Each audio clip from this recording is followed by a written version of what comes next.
I never imagined a simple DNA test would destroy everything I held dear. Sitting in my Providence brownstone surrounded by 72 years of memories, I stared at the results that would shatter 2 families. The pristine white envelope trembled in my weathered hands. Hands that had rocked Callum as a baby, guided his first steps and wiped away countless tears. Now these same hands held the power to unravel his entire world.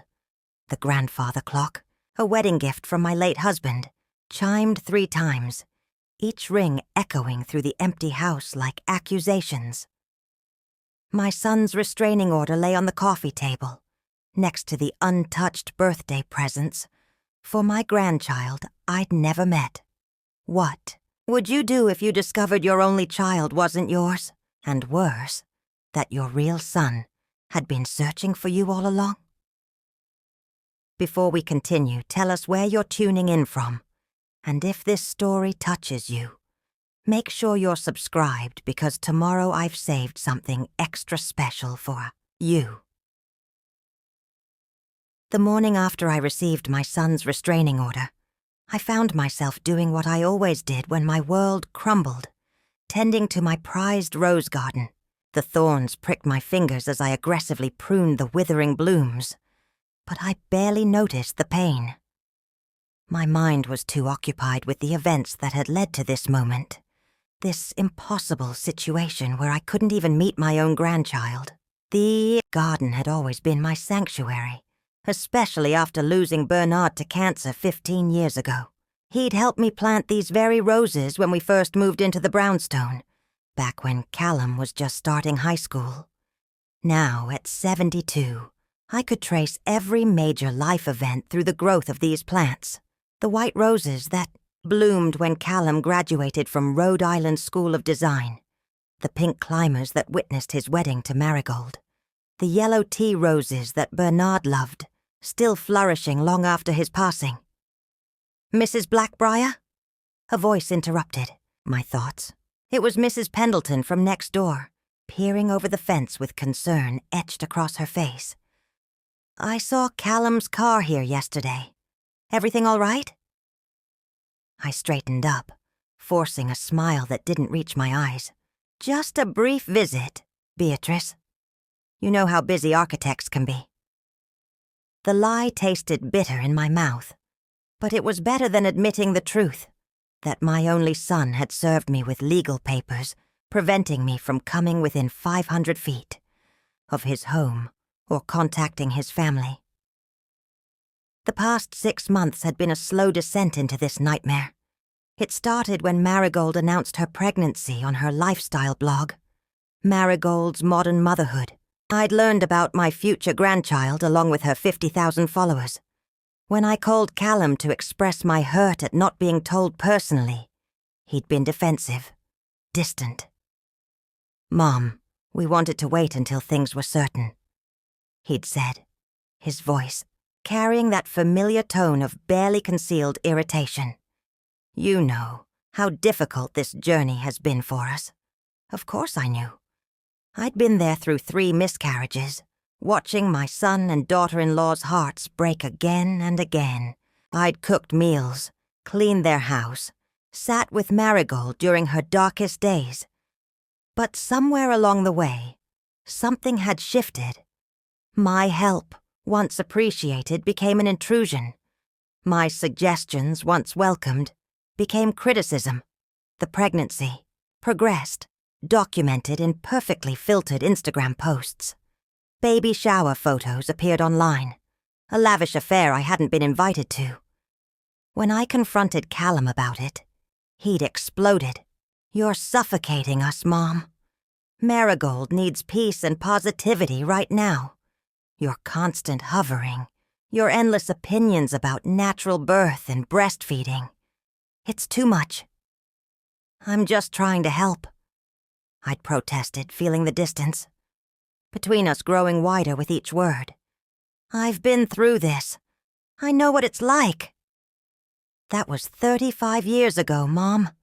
Things are different now. We have our own way of doing things, our own beliefs about parenting. We need space." Space. Such a simple word for such a complex request. I tried to respect it, really tried. Limited my calls to once a week. Stopped dropping by unannounced. Channeled my nervous energy into preparing the perfect nursery gifts.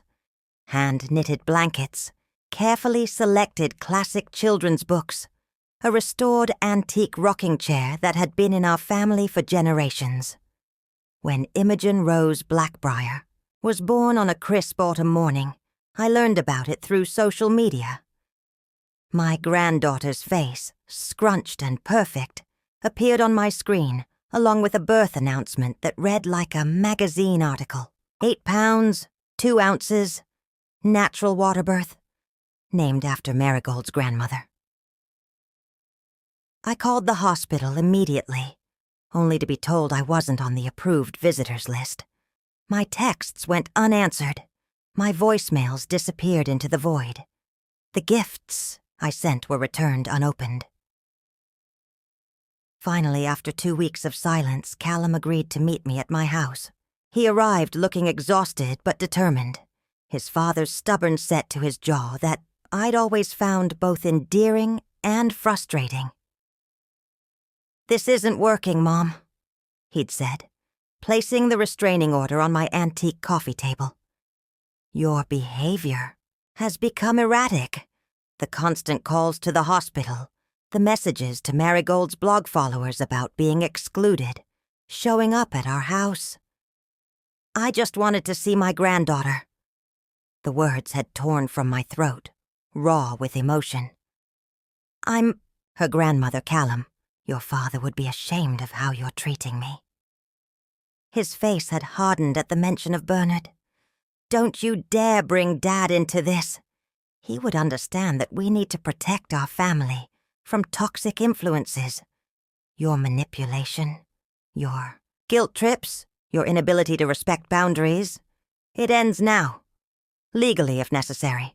After he left, I sat in Bernard's old leather armchair, inhaling the lingering scent of pipe tobacco that somehow still clung to the worn material. The restraining order seemed to pulse with malevolent energy on the table before me, its legal language cold and impersonal. Cease and desist all contact. Maintain minimum distance of 500 feet. Violation will result in criminal charges. That's when I noticed the small card that had fallen from Callum's pocket during our confrontation. It was a business card for a genetic counseling service, with an appointment date written on the back. Something about that card nagged at me, sparked a desperate idea. If they wanted proof of my right to be in my granddaughter's life, I would give it to them.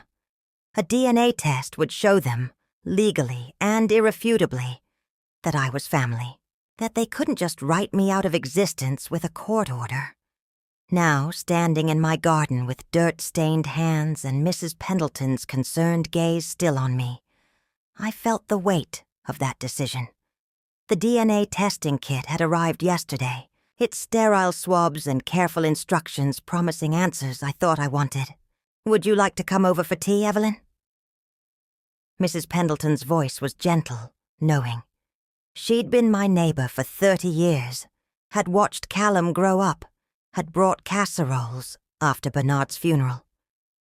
"You seem like you could use a friend." Almost accepted, almost let myself be wrapped in the comfort of familiar friendship and chamomile tea. But the testing kit was waiting inside, and with it, the possibility of rebuilding my shattered family. "Thank you, Beatrice. But I have something important I need to do today." I pulled off my gardening gloves, tucked them into my apron pocket. "Perhaps another time." Inside, I sat at my kitchen table, the morning light streaming through stained glass windows Bernard had installed as an anniversary gift 20 years ago. The DNA testing kit lay before me like a loaded gun. Simple instructions, really. Swab the inside of your cheek, seal it in the provided container, mail it off to the lab. Results in 2-3 weeks. My hands shook as I opened the package. This was more than just a test.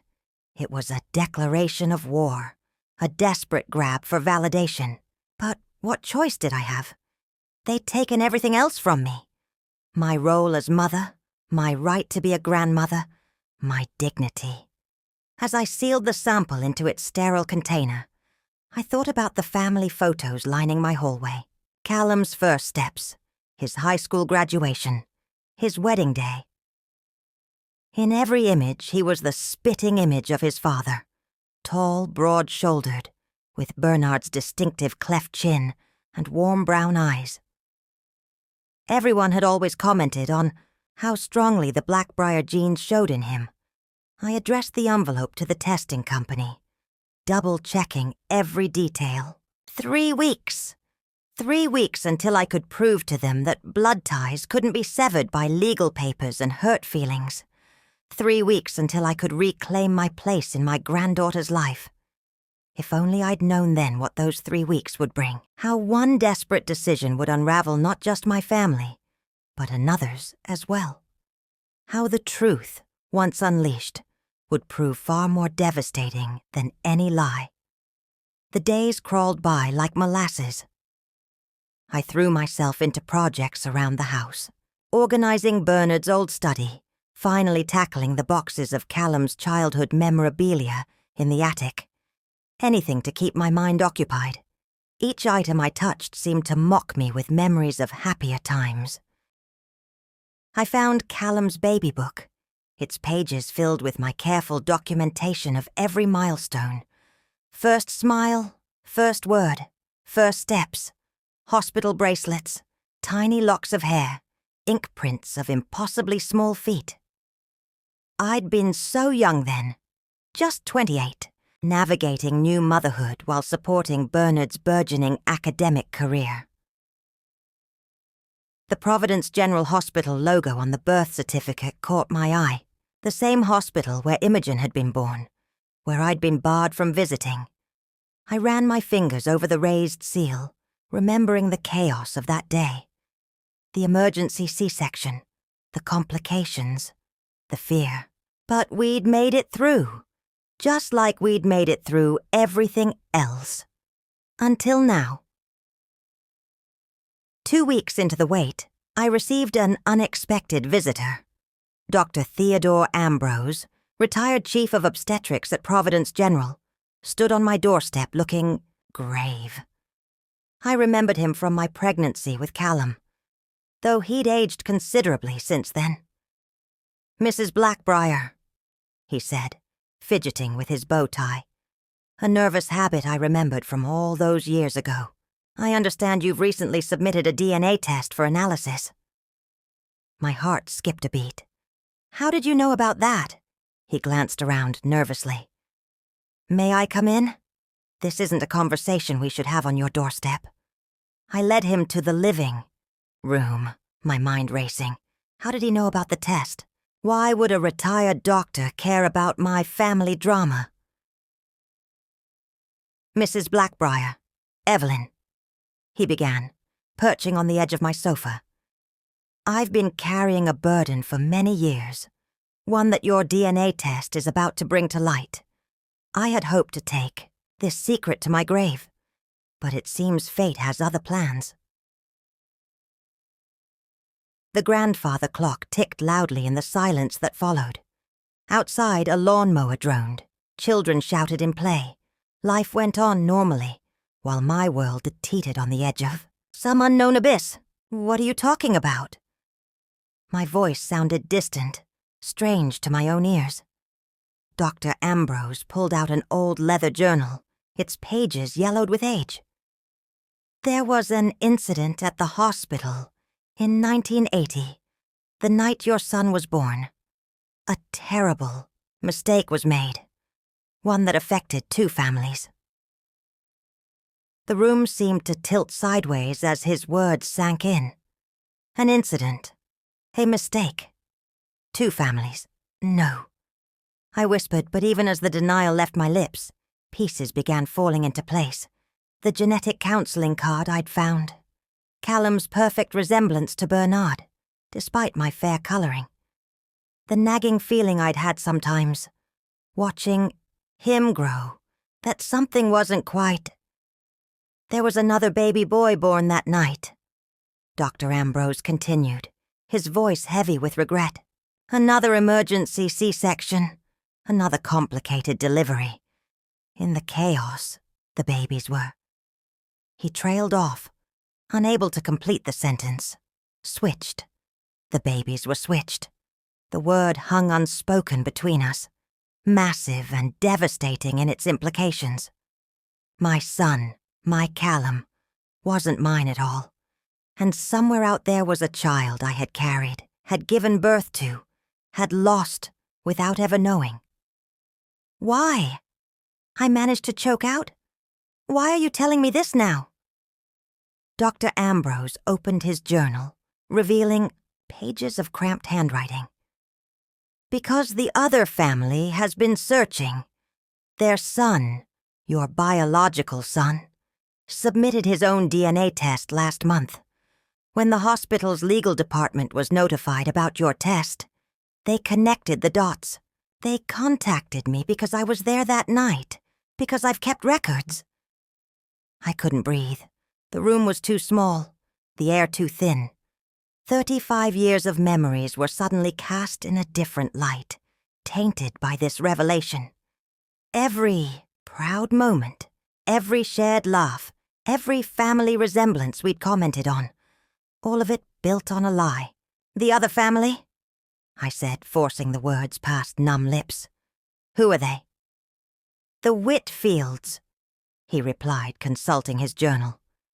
Single father passed away 5 years ago. The son, your biological son, his name is Rowan. Rowan. I had another son named Rowan. Does Callum know? The question came out as barely more than a whisper. Dr. Ambrose shook his head. Not yet. But with both DNA tests in the system, it's only a matter of time before the truth comes out. I thought you deserved to hear it from someone who was there, who could explain. But there was no explanation that could make this right. No words that could soften the blow of learning that my entire life had been built on a hospital's careless mistake. As Dr. Ambrose left, pressing his journal into my hands with a murmured apology, I sat in the growing darkness of my living room. The DNA test I'd ordered to prove my connection to my granddaughter would instead prove that I had no biological connection to her at all. And somewhere in Providence, a man named Rowan Whitfield was about to discover that his entire life had been a lie too. The grandfather clock struck 6, its familiar chime now seeming like a countdown to an explosion that would destroy not just my family, but another's as well. All because I couldn't accept being shut out of my granddaughter's life. All because I had to prove something that, it turned out, wasn't even true. I clutched Bernard's old leather armchair, wishing desperately that he was here to help me navigate this nightmare. What would he say if he knew the son we'd raised wasn't ours? Would he have loved Callum any less? Would he have wanted to know his biological child? As night fell, I remained frozen in place, watching headlights sweep across my living room walls, like searchlights. In 1 week, the DNA results would confirm what Dr. Ambrose had told me. In 1 week, 2 families would be shattered by a truth that had taken 35 years to surface. And it was all my fault.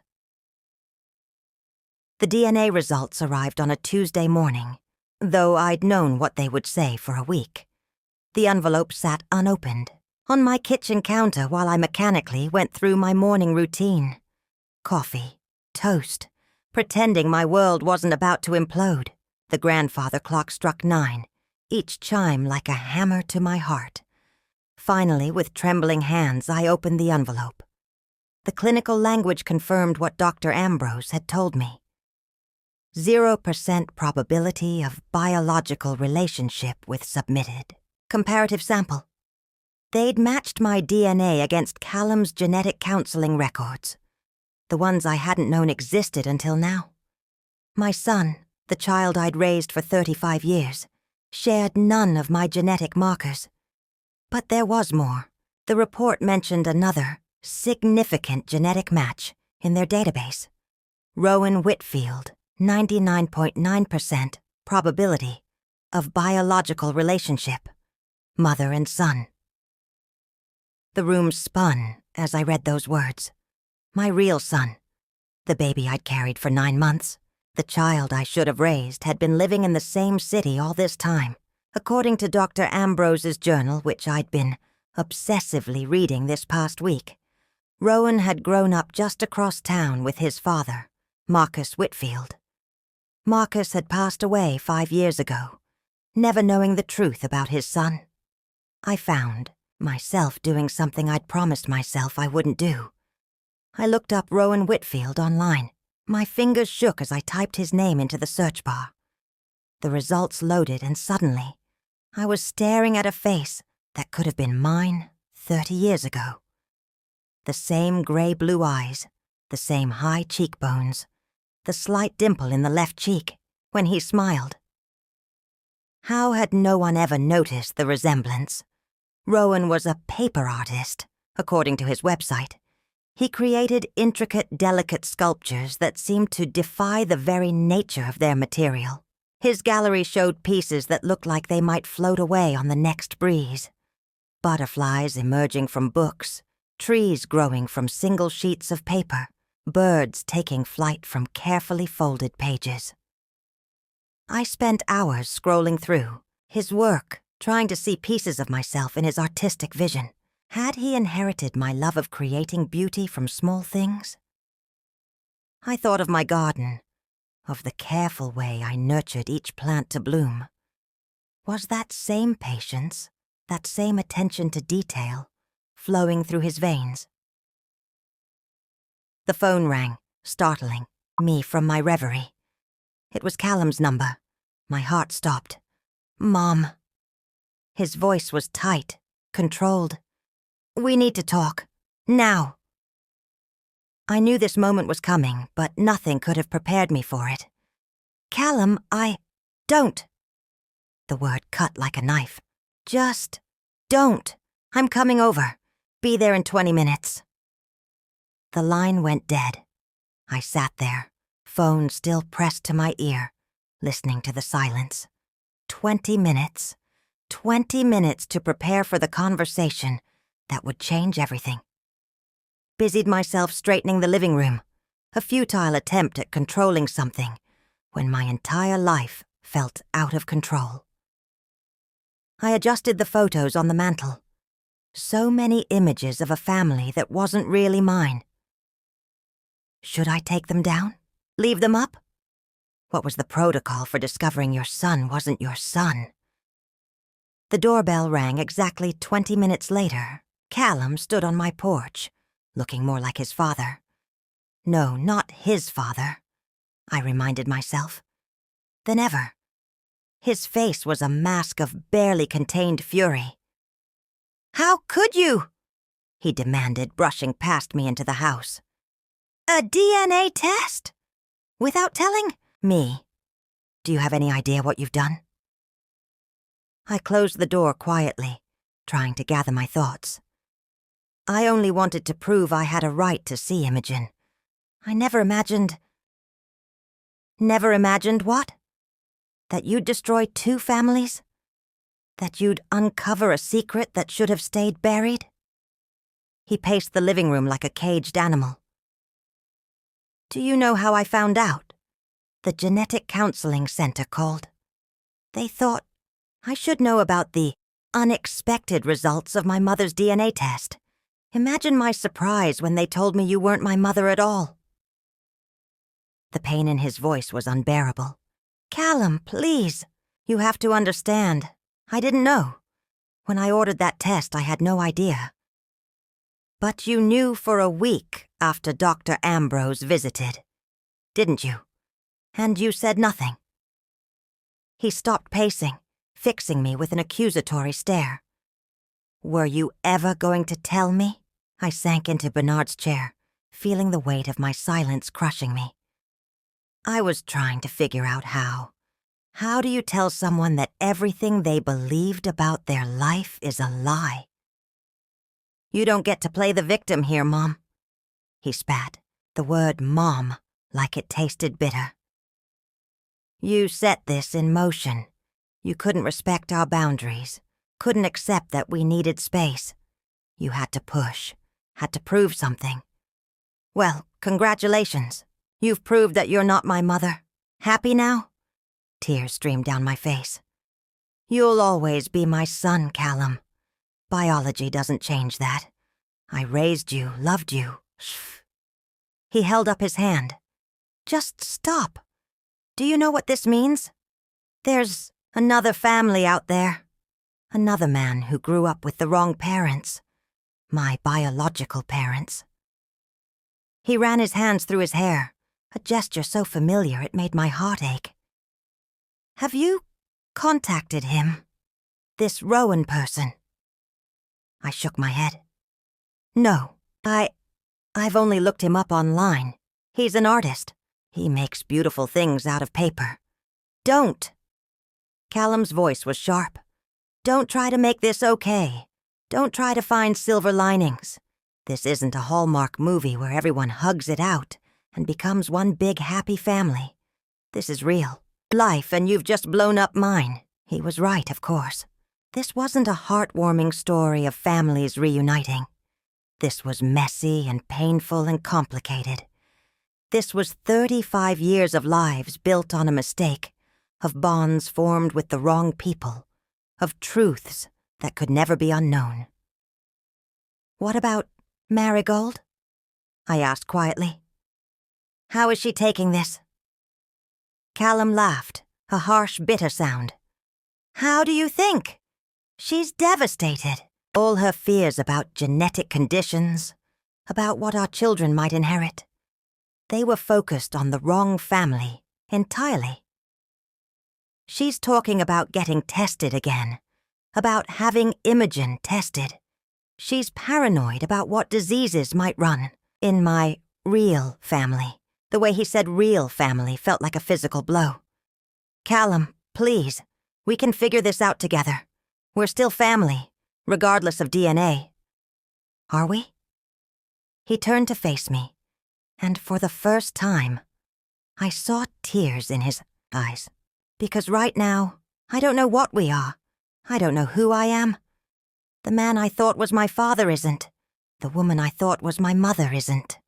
My entire identity is a lie.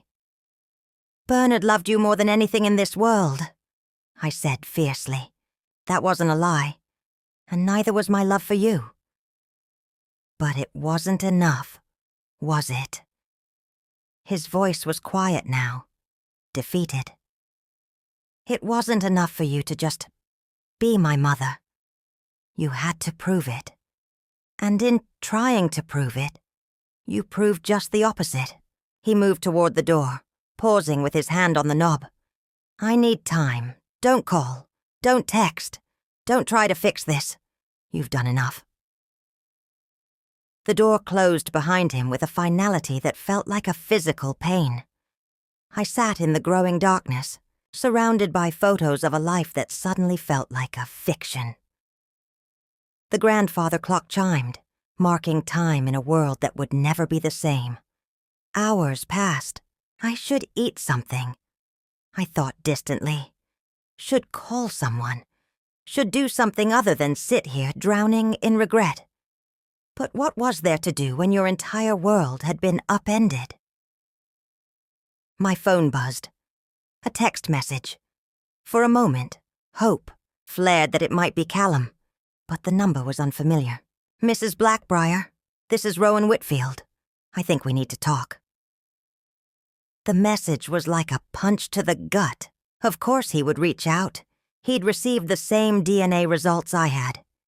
He knew now that his father wasn't his father, that his mother wasn't the woman who died giving birth to him, but me, a stranger who'd been living across town all these years. I stared at the message for a long time, fingers hovering over the keyboard. What could I possibly say to this man who was my son but a stranger? How do you begin a conversation that should have started 35 years ago? Finally, I typed, "Yes, we should. Would you like to meet?" His response came quickly. "Tomorrow, there's a cafe called the Paper Crane on Hope Street. 10 a.m., the Paper Crane." I knew it. A small artistic cafe where local artists displayed their work. Of course he would choose there. I'd seen photos of his paper sculptures on display in that very cafe. "I'll be there," I replied, then added before I could stop myself, "I'm sorry." 3 dots appeared, disappeared, appeared again. Finally. "Let's talk tomorrow." I spent the night pacing my house, looking at old photos, reading and rereading Dr. Ambrose's journal. The entries from that night were clinical, detached. 2 emergency C-sections, both mothers under general anesthesia, babies taken to NICU, confusion during transfer, mistake discovered too late, decision made to protect families from trauma. Protect families from trauma. Instead, they just delayed it, let it fester for 35 years, until it exploded like a long-dormant bomb. Morning came too quickly and not quickly enough. I dressed carefully, trying to imagine what a mother should wear to meet the son she never knew she had, the son she should have raised. In the end, I chose a simple blue dress that Bernard had always said brought out my eyes. Eyes that I now knew. I shared with Rowan. The Paper Crane was quiet when I arrived. Just a few early morning customers sipping coffee and working on laptops. Paper cranes hung from the ceiling, catching the morning light, casting delicate shadows on the walls. And there, in a corner booth, sat a man with my eyes and my cheekbones, looking as nervous as I felt. He stood when he saw me, and I was struck by how tall he was. Taller than Callum, closer to Bernard's height. Another piece of evidence I should have seen but didn't. "Mrs. Blackbriar," he said, extending his hand.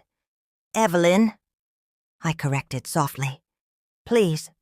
We sat, ordered coffee, avoided looking directly at each other while the waitress poured our drinks. What do you say in a moment like this?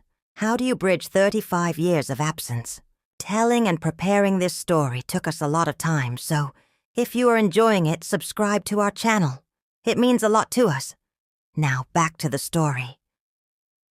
"I've seen your work," I said finally, gesturing to a delicate paper sculpture hanging nearby. A flock of birds emerging from what looked like pages of an old book. "It's beautiful." "Thank you." He wrapped his hands around his coffee cup, studying the surface as if it might hold answers. "I always wondered where it came from. This need to create beauty from fragile things. Dad? Marcus? He was an accountant, very practical, very numbers-oriented. He never understood it. The mention of Marcus Whitfield hung between us, the man who'd raised my biological son, who'd died never knowing the truth. "I'm so sorry," I said the words, feeling inadequate. "About your father's passing, and about all of this." Rowan looked up then, meeting my eyes, his eyes, directly for the first time. "Did you know? All these years, did you ever suspect?" "No," I whispered. "Never. Not until Dr. Ambrose came to see me last week. I ordered that DNA test because—" I trailed off, the reason seeming so trivial now. "Because your son, the other son, wouldn't let you see your granddaughter." He nodded. "I read about it online. Marigold's blog. She's taken it down now, but there were screenshots. Of course there were. Our private family drama had become public knowledge, spreading through social media like wildfire. How many people were watching this unfold, treating our pain like entertainment? Have you spoken to him?" I asked. "To Callum?" Rowan shook his head. "No. I'm not sure he wants to hear from me. This must be harder for him. At least I grew up thinking my mother died, giving birth to me. He grew up with you. And now everything he believed about himself has been called into question. I finished the thought he couldn't. We sat in silence for a moment, letting the weight of it all settle around us. Through the cafe window, I could see people going about their normal lives, unaware that in here, two strangers were trying to figure out how to be mother and son after 35 years of separation. I have photos, I said suddenly. From the hospital from that night, if you'd like to see them. His eyes widened slightly. You kept them? Of course. I thought I was looking at my son, at Callum. But now, knowing what I know, I pulled out the small album I'd brought with me. Would you like to see your first moments? His hands trembled slightly as he took the album. He opened it carefully, as if the pages might crumble under his touch. There, in faded hospital photos, was a tiny baby with a shock of dark hair and grey-blue eyes. That's me? His voice cracked slightly. Yes. I pointed to a photo of me holding the baby, him, looking exhausted but happy. That was the only time I ever held you. They took you to the NICU right after, and when you came back, I wasn't yours anymore, he finished. I was Marcus Whitfield's son. The pain in his voice was unbearable. Without thinking, I reached across the table and took his hand. He didn't pull away. I would have loved you, I said fiercely. If I had known, if they had told us, I would have loved you just as much as I loved Callum. I know. He squeezed my hand gently. Just like Marcus loved me, even though I wasn't his. That's the cruelest part of all this, isn't it? The love is real, even if the biology isn't. We spent the next hour sharing stories, filling in the gaps of 35 years. He told me about growing up in Fox Point, just a few miles from where I'd raised Callum in College Hill. About Marcus teaching him to ride a bike, supporting his art even when he didn't understand it, being there through every triumph and failure. Told him about Bernard, about the man who'd raised Callum thinking he was his son, about the garden parties and academic functions, the family vacations and holiday traditions. With each story, the weight of what we'd all lost and what we'd gained grew heavier. What happens now? Rowan asked finally, as our coffee grew cold and the morning crowd began to thin. Where do we go from here? It was the question I'd been asking myself since Dr. Ambrose's visit, the question that had no easy answer. I don't know, I admitted. I want to know you, to be part of your life if you'll let me. But I also don't want to lose Callum, and right now, he wants nothing to do with me. Give him time, Rowan said gently. This is a lot to process, for all of us. As we prepared to leave, he hesitated, then pulled something from his bag. It was one of his paper sculptures, a delicate tree with roots that seemed to grow right out of the base. I made this last night, he said, placing it carefully in my hands. Couldn't sleep, kept thinking about today, about roots, and how they don't always grow the way we expect them to.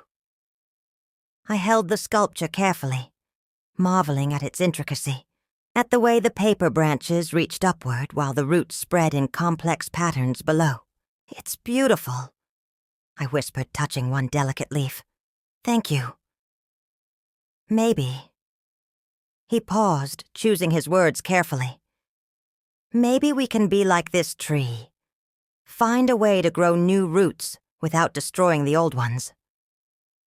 As I drove home, the paper, tree secured carefully on my passenger seat. I thought about roots and growth and the strange twists life can take. I thought about the son I'd raised and the son I'd just met, about the family I thought I had, and the family I might still build.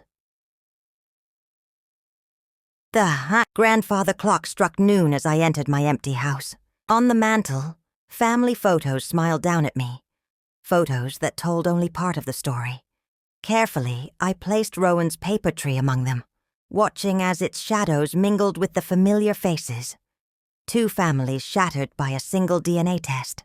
But maybe, just maybe, we could find a way to piece together something new from the fragments.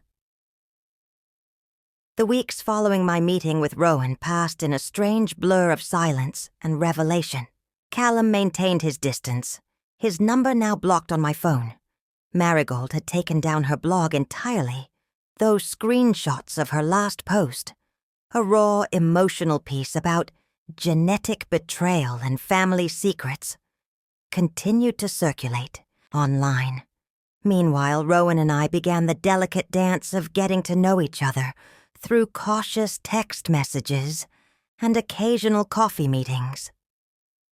It was during one of these meetings, 3 weeks after our first encounter, that Rowan brought up something that had been nagging at both of us. "I found them," he said quietly, sliding a folder across the table at the paper crane, which had become our unofficial meeting spot. My biological father's family, Callum's real parents. My hands trembled as I opened the folder. Inside were printouts of public records and social media profiles. The name at the top made my heart stop. Eleanor and James Montgomery. "They're still alive?" I whispered, staring at a recent photo of an elegant couple in their 70s. Rowan nodded. "Living in Newport. They had 3 other children after they lost their baby. They never knew what really happened that night at Providence. General." I studied the photo more closely.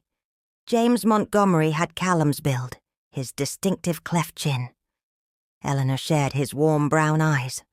All those years we'd attributed those features to Bernard, never questioning the resemblance. "Have you contacted them?"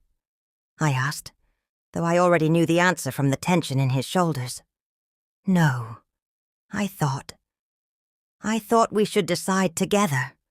You, me, and Callum. It affects all of us."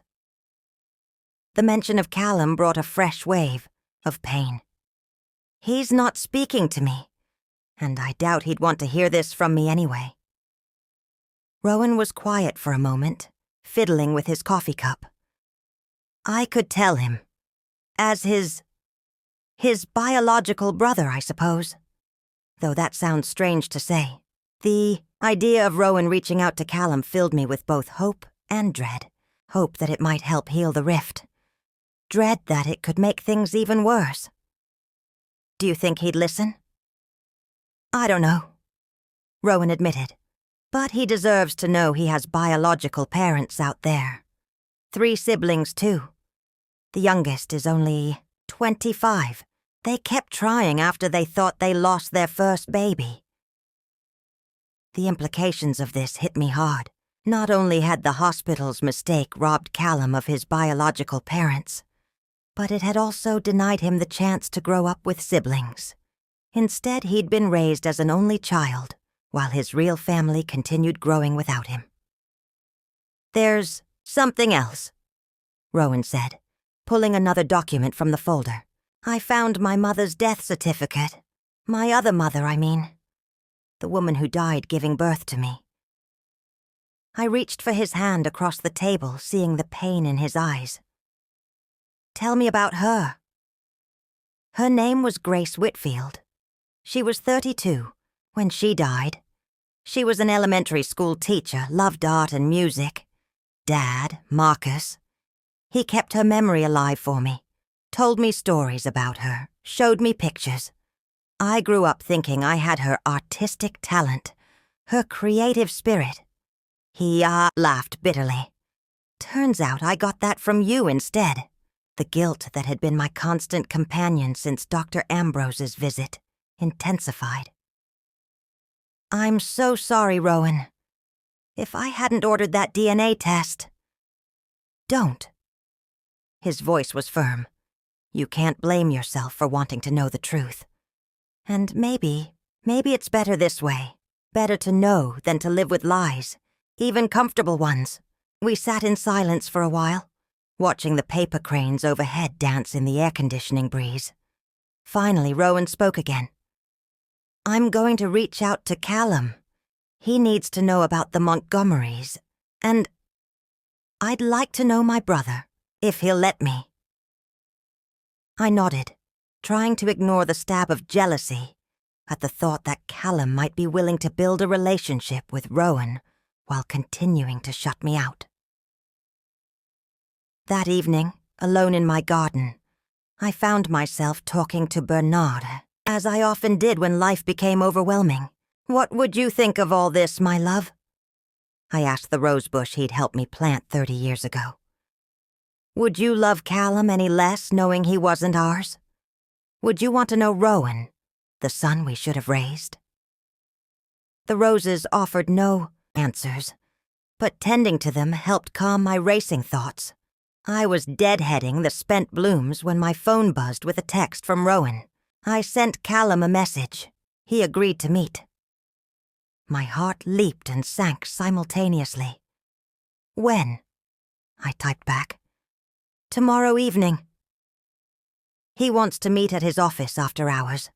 Says it feels more neutral than meeting at home or in public." I remembered. Callum's architectural firm, housed in a converted textile mill by the river. He'd been so proud when he made partner last year, his name added to the brass plate by the door. "Blackbriar and Associates. Would you like me to come with you?" I offered, already knowing the answer. "I think it's better if it's just us. Brother to brother, if that makes sense." It did make sense, even though it hurt. They needed to forge their own relationship, independent of me and the mess I'd created. The next day crawled by with excruciating slowness. I tried to keep busy, cleaning out Bernard's study, a task I'd been avoiding for years, sorting through old papers and books that still carried traces of his pipe tobacco scent. In a bottom drawer, I found a stack of letters tied with faded ribbon. They were from our early courtship, when Bernard was doing his postdoctoral research in Greece and I was finishing my degree in Providence. Reading them now, I was struck by how young we'd been, how full of dreams and plans. One letter in particular caught my eye, dated just after we'd learned I was pregnant with Callum.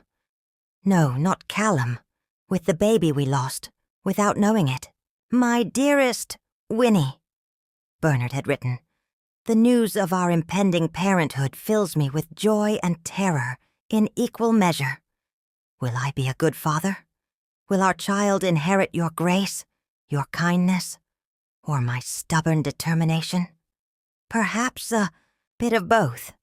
Whatever the future holds, know that I already love this child with all my heart, just as I love you." Tears splashed onto the yellowed paper. Bernard had loved Callum completely, unconditionally, never questioning whether they shared blood. Would he have loved Rowan the same way? Would he have been proud of his paper sculptures, his artistic soul that mirrored mine? My phone buzzed again around 8 o'clock. Another text from Rowan. "Meeting finished. Can we talk?" "Of course. Would you like to come over?" There was a long pause before his response. "Yes. Callum's coming too." I stared at the message in disbelief. Callum had agreed to come to my house after weeks of silence and rejection. "We'll be there in 20 minutes," Rowan added. Those 20 minutes were among the longest of my life.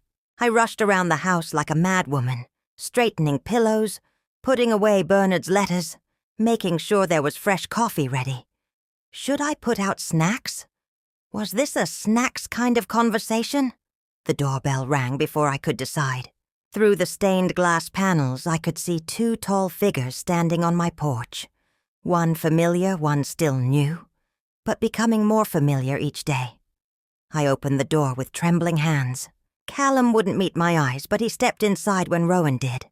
Seeing them together for the first time, I was struck by how different they looked. Callum with his father's... No, James Montgomery's features. Rowan with my coloring and build. Would you like coffee? I asked, desperate to fill the awkward silence. Let's just talk, Callum said, his voice tight. He remained standing while Rowan and I sat down. I told him about the Montgomerys. Rowan began gently. Showed him the photos and documents I found. I nodded, watching Callum's face for any reaction.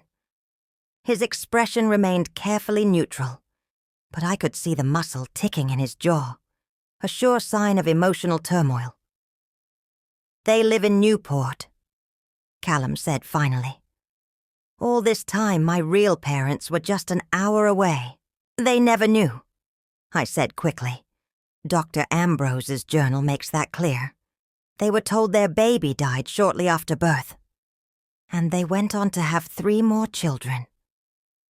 Callum's voice cracked slightly. I have siblings. Real siblings. Hey, Rowan interjected softly. You have a brother right here, too. Callum looked at him then. Really looked at him. And something shifted in his expression. Yeah, I guess I do. We've decided to contact the Montgomerys. Rowan continued, glancing between Callum and me. Together. They deserve to know the truth, and Callum deserves to know his family. Of course, I whispered, though the words felt like glass in my throat. Whatever you need. Callum finally sat down, though he chose the furthest chair from me. Marigold's pregnant again, he said abruptly. The news hit me like a physical blow. Another grandchild I might never be allowed to know. That's partly why I agreed to meet, he continued. I need to know my biological family's medical history, for both my children's sake. The Montgomerys could help with that, Rowan said. And there's something else we should discuss, about Grace. I looked at him sharply. Grace? My mother, the woman who raised Marcus's son. He pulled out another document from his ever-present folder. She died of complications from a genetic heart condition, a condition that could have been passed down to her biological child. Understanding dawned. Callum needs to be tested. Already scheduled, Callum said shortly. Next week. The implications of this new revelation spun through my mind. If Callum had inherited Grace's heart, condition, if we'd never known to test for it because we thought he was mine. I'm so sorry, I whispered, the words feeling inadequate. If I had known. Stop apologizing, Callum snapped. This isn't about you. None of this is about you. This is about my children, about their health and their future. This is about the family I should have known, the siblings I never got to grow up with. Callum, Rowan said quietly. She's still your mother. Biology doesn't change the fact that she raised you, loved you. Does it? Callum stood up again, pacing the room, because everything I thought I knew about my life has turned out to be a lie. The man I thought was my father wasn't. The woman I thought was my mother isn't. The talents I thought I inherited, the features I thought came from my family. All lies. Not lies, I protested. We didn't know. None of us knew. But you had to push, didn't you? Had to keep digging when we asked for space. Couldn't just accept that we needed time away from your constant hovering. His voice rose with each word. And now look what you've done. 2 families torn apart. Medical histories we should have known about, hidden for decades. All because you couldn't respect boundaries. The truth of his words stung. But something in me finally snapped. Yes, I ordered that DNA test. Yes, I was desperate to prove my connection to my granddaughter. But I didn't switch those babies 35 years ago. I didn't create this situation. I just uncovered it. She's right, Rowan said, standing up. The hospital made this mistake. They're the ones who robbed us all of the truth. And now we have a choice. We can keep punishing each other for finding out, or we can try to build something new from what we've learned. Callum stopped pacing, looking between us with conflicted eyes. I don't know how, he admitted finally. I don't know how to move forward from this. We start with the Montgomerys, Rowan said firmly. We tell them the truth, give them back the son they thought they lost. Then we deal with the medical testing, one step at a time. I watched them, these two men who were both my sons, in different ways. One by raising, one by blood. Both struggling to find their footing in this new reality we'd stumbled into. What about Imogen? I asked softly. And the new baby? Callum's expression hardened again. That's not up for discussion right now. Marigold's pregnancy is high risk. She doesn't need any additional stress. I nodded, swallowing my disappointment. I understand, but please, if you need anything, medical information, family history, we'll let you know. He cut me off, but his tone was slightly less harsh than before. As they prepared to leave, Rowan paused by the mantel, looking at his paper tree among the family photos. We're all connected now, he said thoughtfully, whether we chose it or not. Maybe it's time to stop fighting that connection and start exploring what it means. Callum said nothing, but he nodded slightly before following Rowan out the door. It wasn't forgiveness, wasn't even acceptance really, but it was something, a crack in the wall of silence, a possibility of something new growing from the ashes of what we'd lost. After they left, I sat in Bernard's chair, surrounded by the ghosts of my old life and the tentative shoots of a new one. Tomorrow, Rowan would begin drafting a letter to the Montgomerys.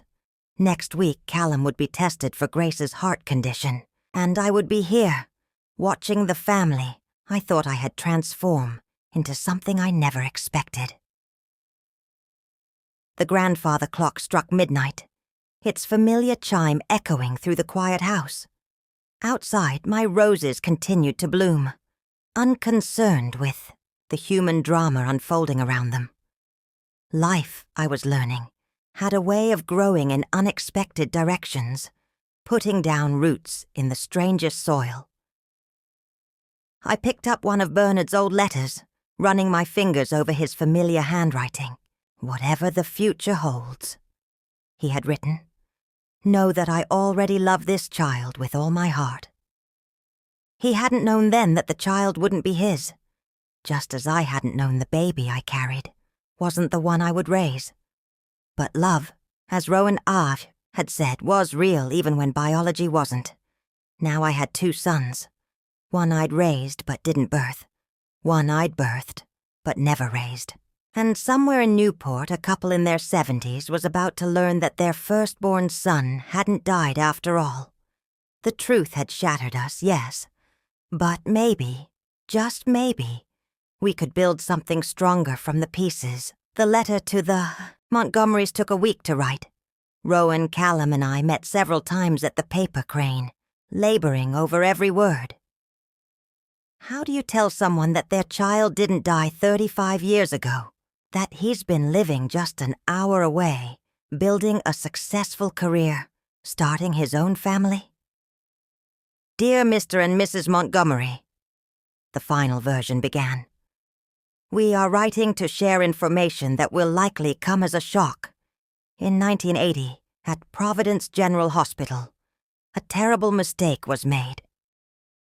We sent it on a Tuesday morning, Certified mail with return receipt requested. Then began the agonizing wait for a response. Meanwhile, life continued its strange new rhythm. Callum's heart tests came back negative for Grace's condition. A relief that left us all breathing easier. Marigold's pregnancy progressed, though she still refused to see me or acknowledge my existence beyond terse messages relayed through Callum. Rowan and I grew closer, our weekly coffee meetings extending into long conversations about art, life, and the strange twists of fate that had brought us together. He showed me his studio, a light-filled space in an old mill building not far from Callum's office. I always wondered why I was drawn to paper as a medium, he said one afternoon, showing me his latest work, a complex sculpture of intertwining trees. Marcus was all about concrete facts and figures.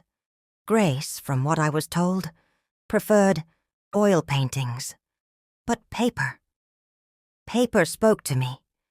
The way it can be both fragile and strong, how it holds memories but can be transformed into something new. I watched him work, seeing my own artistic sensibilities reflected in his careful movements. I used to press flowers between book pages, I told him. Created whole gardens that would last forever between paper sheets.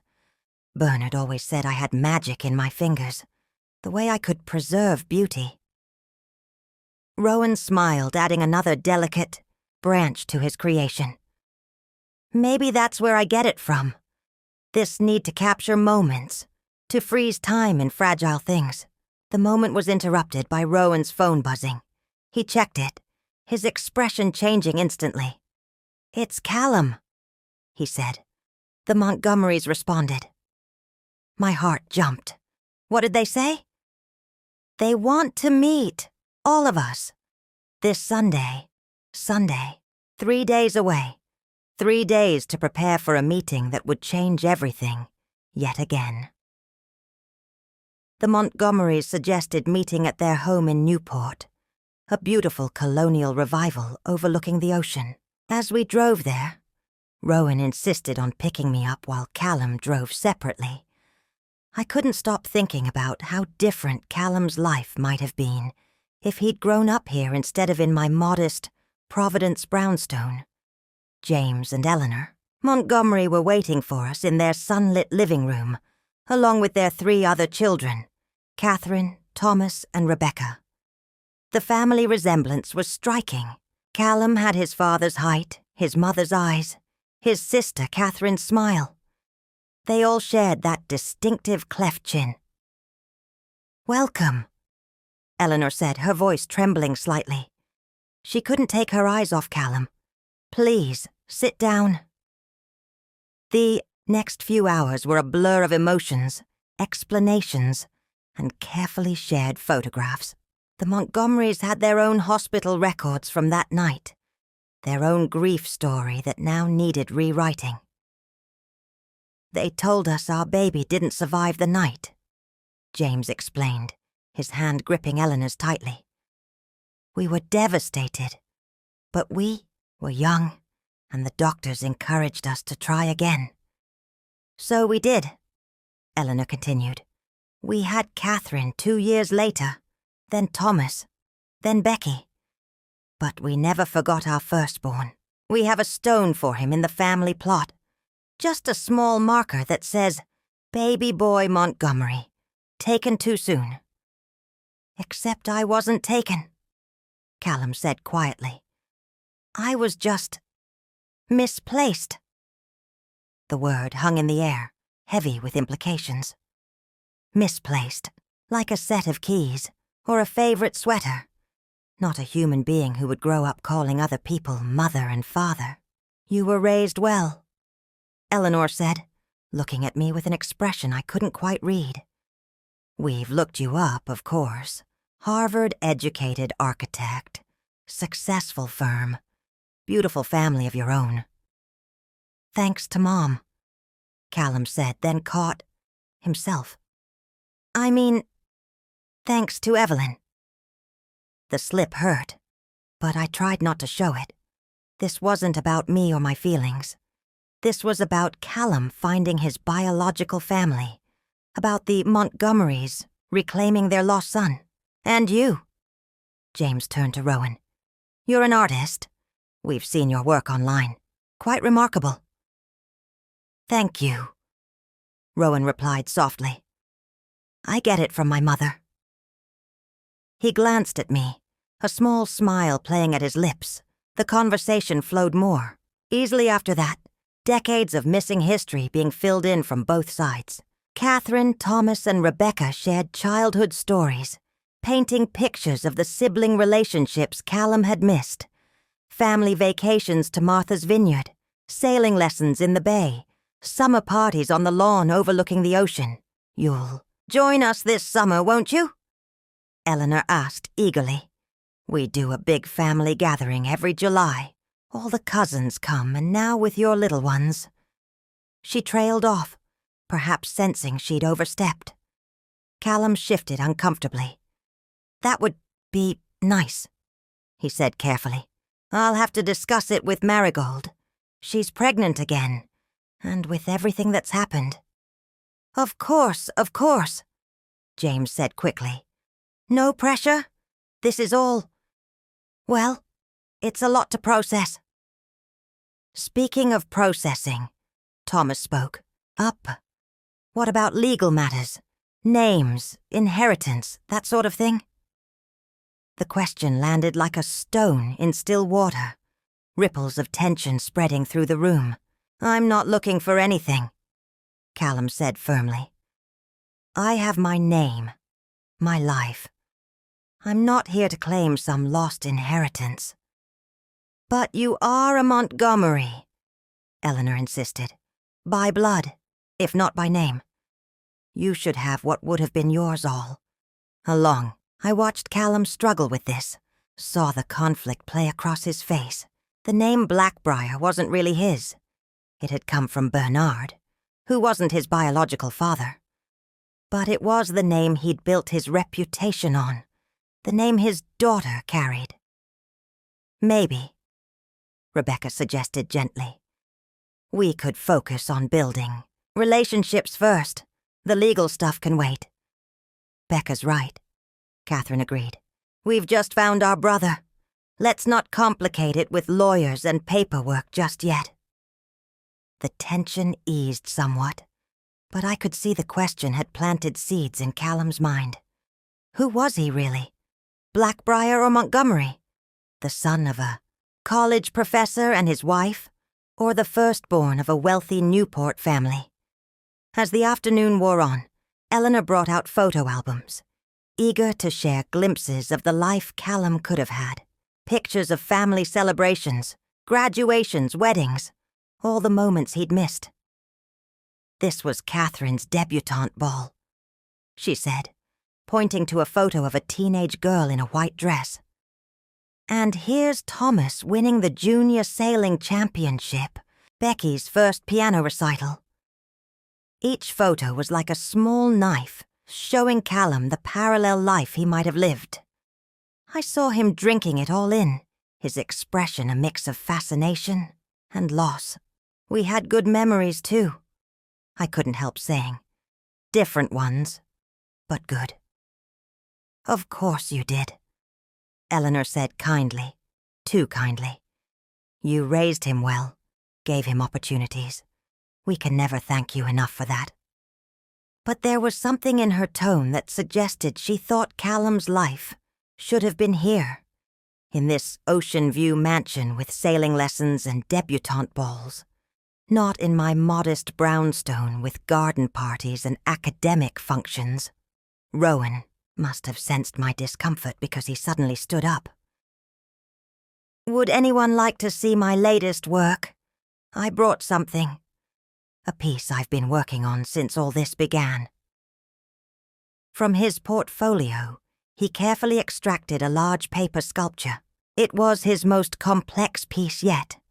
A tree with multiple trunks growing from the same root system, its branches intertwining in impossible ways. I call it family trees, he explained as everyone gathered around. "See how the roots are all connected, even though the trunks grow in different directions? And here, where the branches meet, they're separate, but supporting each other. It's beautiful." Eleanor breathed. "Such detail, such meaning." "Mom taught me to see beauty in small things," Rowan said, looking at me. "In gardens and pressed flowers and the way light catches delicate surfaces." I felt tears threatening and quickly blinked them away. Here was my biological son, defending my influence in his life even though I hadn't raised him. The sculpture became a turning point in the conversation, shifting focus from what was lost to what might be gained. The Montgomerys asked about Rowan's other work, about his connection to me, about how we were all handling this strange new reality. "It's not easy," Callum admitted. "Knowing that everything you believed about yourself isn't quite true, but also knowing that the truth doesn't negate the love that raised you." He glanced at me as he said this, the first time he'd really looked at me all afternoon. It wasn't forgiveness exactly, but it was acknowledgement, recognition that biology wasn't everything. As the day drew to a close, plans were made for future meetings. The Montgomerys wanted to meet Marigold and Imogen when Marigold felt ready. They spoke of holiday gatherings, of making up for lost time, while respecting existing family bonds. "You'll always be welcome here," James told Callum. "All of you will be," he added, including Rowan and me in his gesture. "We've all been victims of this mistake, but maybe we can build something positive from it." On the drive home, Rowan was quiet, lost in thought. Finally, he spoke. "You know what struck me today? How similar you and Eleanor are in some ways. You both love fiercely. Both want what's best for your children." I thought about Eleanor's careful kindness, her obvious desire to reclaim her lost son while not completely dismissing the mother who'd raised him. "She's his real mother," I said softly. "No," Rowan said firmly. "She's his biological mother. You're the mother who raised him, who shaped him into the man he is. Just like Marcus was my real father, even though James Montgomery's blood runs through my veins." We drove in silence for a while, the sunset painting the sky in shades of pink and gold. "Callum's struggling," Rowan said finally, "with his identity, with where he belongs. The Montgomerys represent everything he could have had: wealth, status, siblings. But you and Bernard gave him something else: education, values, love. And now he has both," I said. "All of us do. 2 families, 2 histories, 2 sets of love. Like my tree." Rowan smiled. "Different branches, same roots." When we got home, I found a text from Callum. "Thank you for today, for being there, for not trying to compete with them. Marigold's agreed to meet them next month. Maybe you could be there too." I read the message 3 times, hardly daring to believe it. It wasn't complete reconciliation, but it was a start, a small branch reaching out, trying to connect. In my garden, the roses Bernard and I had planted were blooming again, their petals catching the last light of day. I thought about Eleanor's carefully tended ocean view gardens, so different from my modest urban plot. 2 different kinds of beauty, just as there were 2 different kinds of motherhood. The grandfather clock struck 8, its familiar chime echoing through the house. On the mantel, Rowan's paper trees caught the evening light, casting intricate shadows on the wall. Family photos surrounded them, old ones of Callum growing up, new ones of Rowan in his studio, and now a group photo from today with the Montgomerys. Different branches, same roots.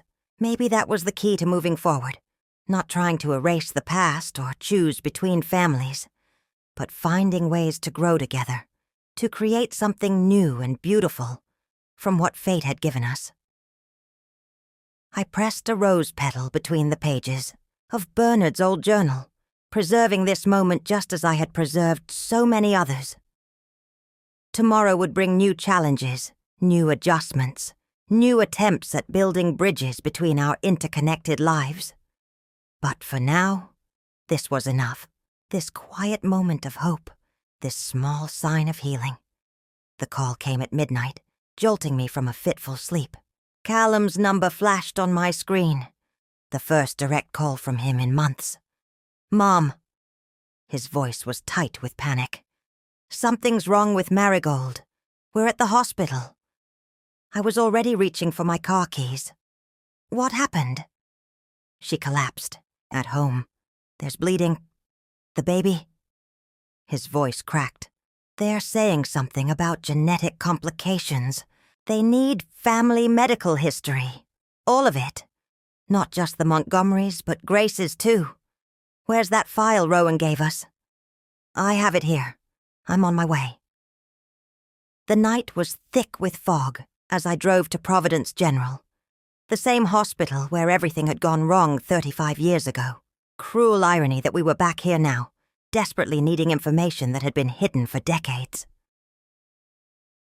I found Callum in the maternity ward waiting room, looking lost and young in a way that made my heart ache. When he saw me, he didn't pull away from my embrace. "The doctors are with her now," he said into my shoulder. "They're saying something about a rare genetic condition. Some kind of clotting disorder that Grace's family carried. The same thing that killed her during childbirth." The realization hit us both at the same time. If we hadn't discovered the truth about the baby switch, if we hadn't learned about Grace's medical history. "I brought everything," I said, pulling out the file. "All of Grace's family records that Rowan found, plus the Montgomery medical history. The doctor who took the files from us was young, efficient, and blessedly quick to act on the information. This helps immensely," she said. "We can start the right treatment protocol immediately." Hours passed in a blur of coffee cups and whispered prayers. Rowan arrived just before dawn, bringing fresh clothes for Callum and moral support for us all. The Montgomerys called, offering to drive down, but Callum asked them to wait. Finally, around sunrise, the doctor returned. "We've stabilized both mother and baby," she announced. "The genetic condition is manageable now that we know what we're dealing with. If we hadn't had that family medical history." She left the sentence, unfinished, but we all understood. "Can I see her?" Callum asked. "She's asking for you." The doctor nodded. "And she asked for your mother too."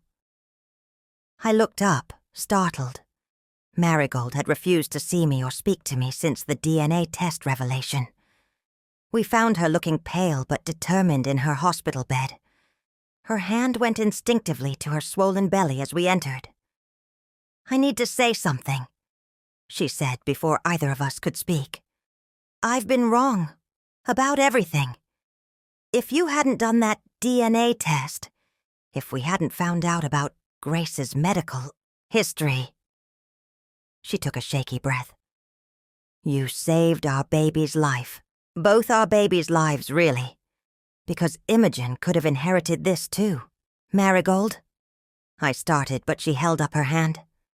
"Let me finish. I've been so angry about the disruption to our lives, about losing the family history we thought we had. But the truth is, finding out probably saved my children. So, thank you, and I'm sorry." Callum sat on the edge of her bed, taking her hand. "We both are, Mom.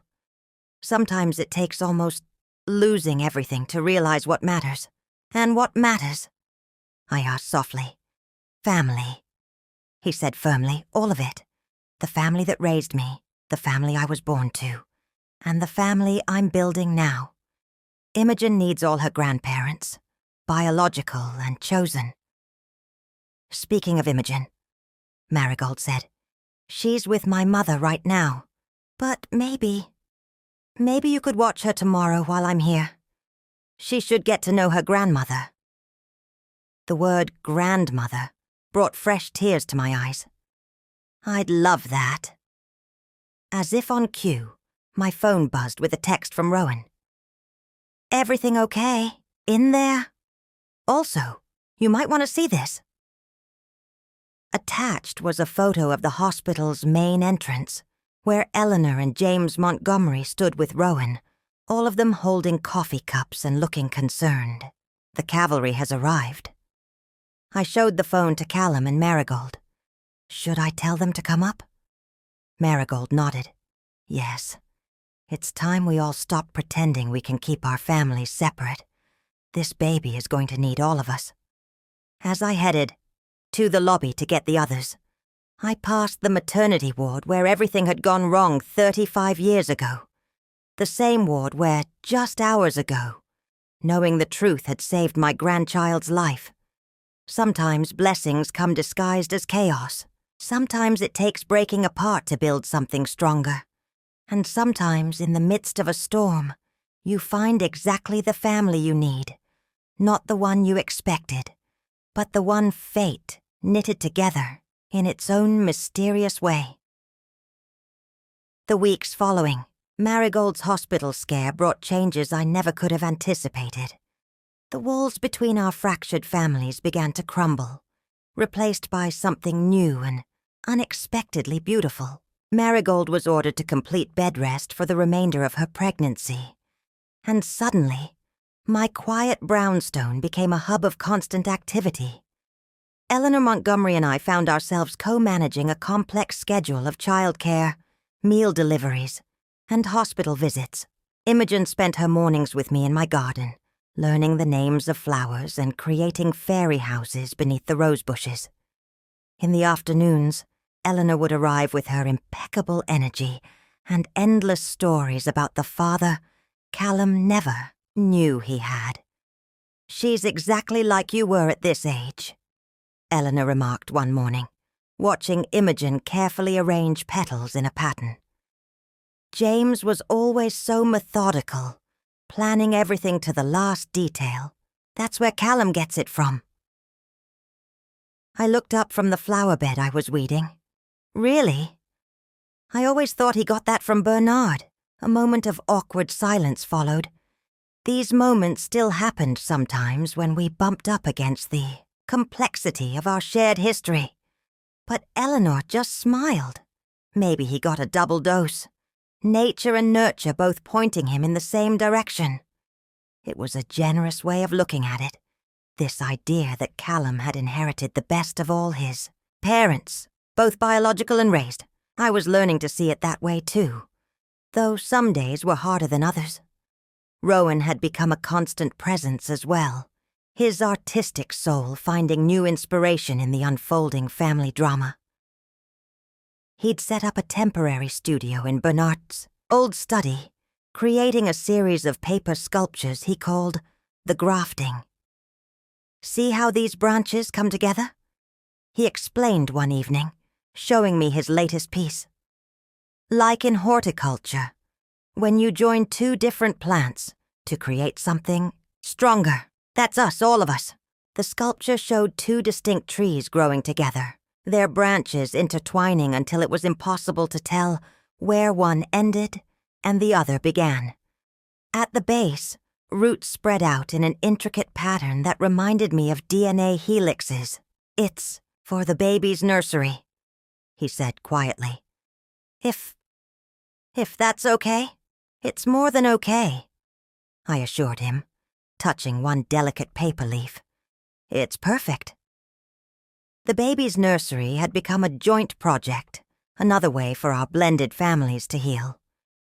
Eleanor contributed a beautiful antique crib that had been in the Montgomery family for generations. Catherine and Rebecca, Callum's newfound sisters painted a stunning ocean mural on one wall, a nod to their Newport heritage.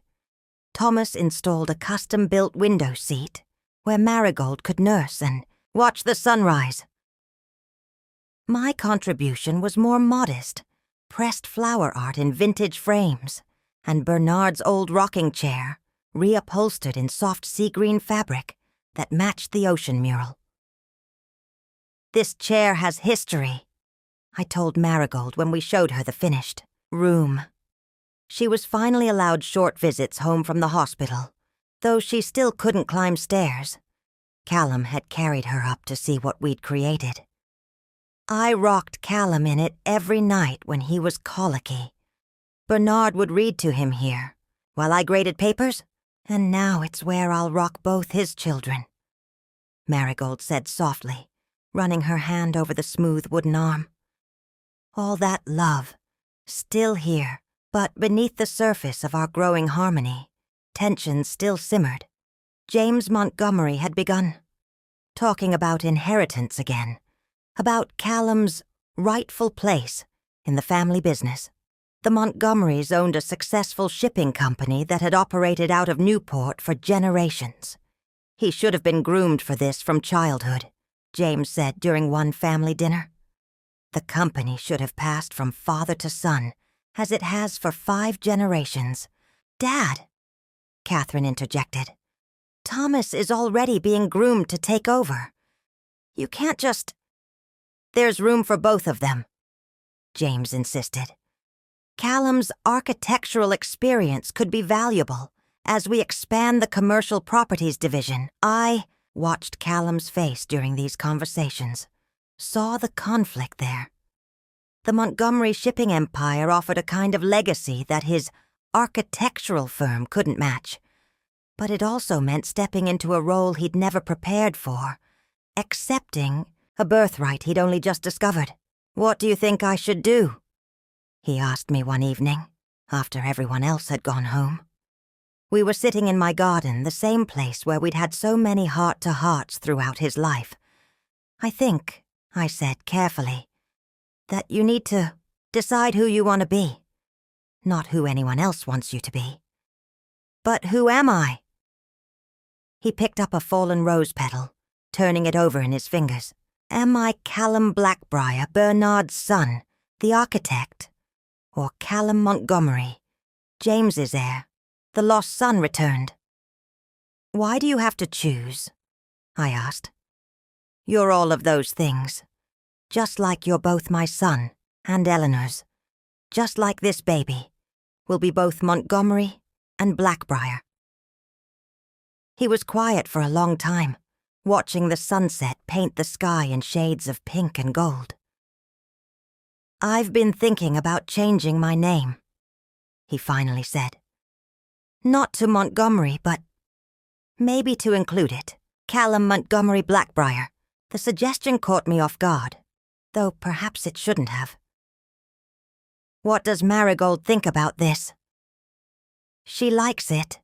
Says it honors all parts of who I am." He looked at me anxiously. Would Bernard have understood?" "Your father loved you completely," I said firmly. "He would have wanted you to embrace every part of yourself, including the parts that came from James and Eleanor." The conversation was interrupted by a call from the hospital. Marigold's latest tests showed some concerning results. The genetic condition was acting up again, requiring more intensive monitoring. "I'll drive," I said before Callum could even ask. "Call Eleanor and James. Let them know to meet us there." The drive to Providence General was tense with déjà vu. Just weeks ago, we'd made this same journey in the middle of the night, terrified of losing both Marigold and the baby. Now here we were again, the past and present colliding in ways that made my head spin. In the hospital waiting room, our strange extended family gathered once more. Eleanor and James arrived minutes after us, followed shortly by Rowan, who'd been working late in his studio. Catherine, Thomas, and Rebecca showed up with coffee and sandwiches, settling in for what everyone knew could be a long night. Family of Marigold Blackbriar? A nurse called around midnight. Yes. Several voices answered at once. The nurse looked confused by our large, clearly mixed group. I'm her husband. Callum stepped forward. These are all our family. The nurse nodded, apparently deciding not to question the complexity of our relationships. Mrs. Blackbriar is stable, but we're concerned about some of her numbers. The doctor wants to discuss the possibility of delivering early. How early? Eleanor asked, her hand finding mine in an unconscious gesture of shared grandmother anxiety. 34 weeks, the nurse replied.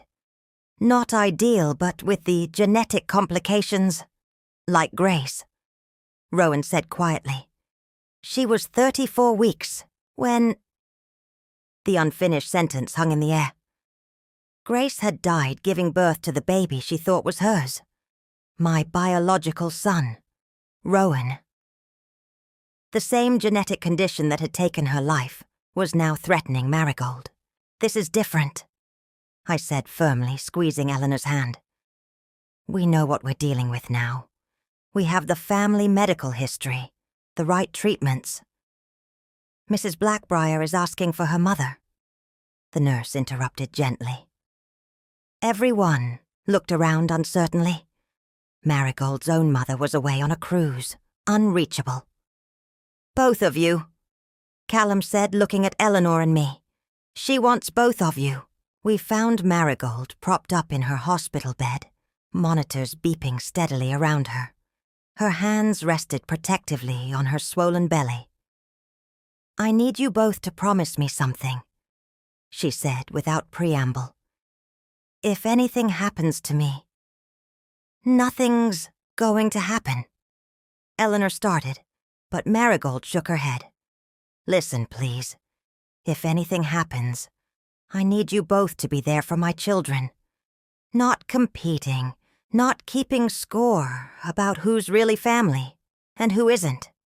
Just loving them, all of you together. We promise, I said, speaking for both of us.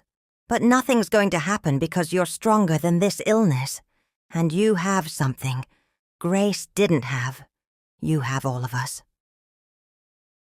The next few hours were a blur of doctors' consultations and difficult decisions. The baby would need to be delivered by C-section as soon as possible.